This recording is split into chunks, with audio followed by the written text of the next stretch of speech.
Alright, so welcome to episode 3 of Story of My Life.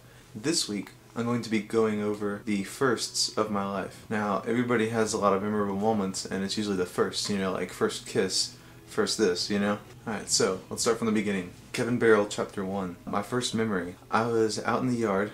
I went up to the lawnmower because my dad was mowing the yard. I put my hand up to the lawnmower and touched the grill, and it was really hot, so I burned my hand. But at that time, I didn't realize that there was a such thing as inanimate objects. So I take my other hand and I try and hit it to get it back. It was like baby vengeance. My mom comes home, she looks at me and she's like, "What happened?" Because I'm sitting there with 2 bandages on my hands. As far as my memory is concerned, that's how my life started. It's off to a great start. For the beginning of my life, I was only taking baths, Mr. Bubble, action figures, rubber ducky. So when I finally was grown up enough to use a shower, I totally failed the first time I took a shower because I went in with my socks. It's kind of embarrassing. In elementary school, I met my first best friend, which was Christopher Connolly. That was back when Pokemon had just come out, and so we were playing it non-stop. We both had a Charizard. I leveled up mine to like level 77 and he was still level 74. I was like, hey, we should battle because I'm totally gonna beat you. So I was getting all worked up about this. So we battle, and there's a move that he used called Slash, and Slash has a really high chance of critical hit,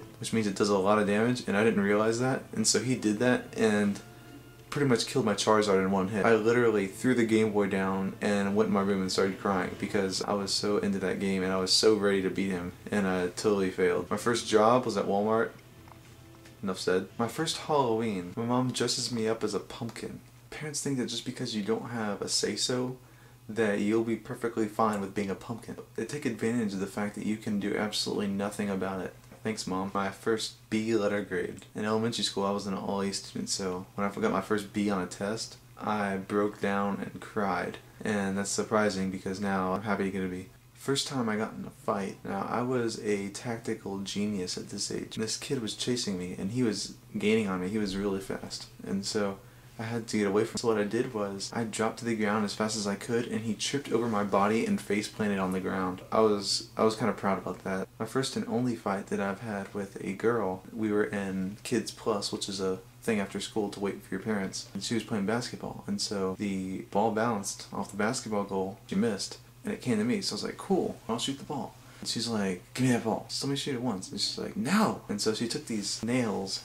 and dug it into my skin and just wouldn't let go. So she got in trouble for that, and I continued to play basketball. To this day, I'm still afraid of girls with really long nails. I like to call them bras with claws. Some of you guys have seen episode 1. Well, this is the first time I got pulled over by a cop. I'm driving down this road, and it's 45 miles an hour, but I'm going 60. There was a caution turn, and I didn't slow down, so I went around it, and this is the middle of the night, and my wheels are like for like 5 seconds straight. So I see these lights and I'm like, oh crap. And so I pull over. All of a sudden, this beam hits me. I feel like I'm getting abducted by aliens. He's like, is this your first time getting pulled over? And I'm like, yeah. Because I'm like scared, like intimidated. So he looks at me and he says, what's in that book bag? And I'm like, just some school stuff. And he's like, open the zipper. Which one? There's like 6, And he's just like, oh, the big one. So I open the big pocket, show him some books. So this cop's idea of light conversation isn't asking me over and over what I've had to drink tonight. It's, what is that over there? This is what was in my car at the time. This is a boffing sword. It's made out of PVC pipe, duct tape, and pipe insulation. So I told him that, just sword fight with people. And he's like, oh, that's pretty cool. Let me see that. And so I handed it to him. I'm pretty sure every cop has a video camera in the front of their car, so that is probably on YouTube somewhere. He's just like swinging it around, and messing with it. He's like, this is pretty cool. So that was episode 3. Stay tuned for episode 4 next week. Now the shirt of the day today is a Gumby shirt. I also got this at Goodwill.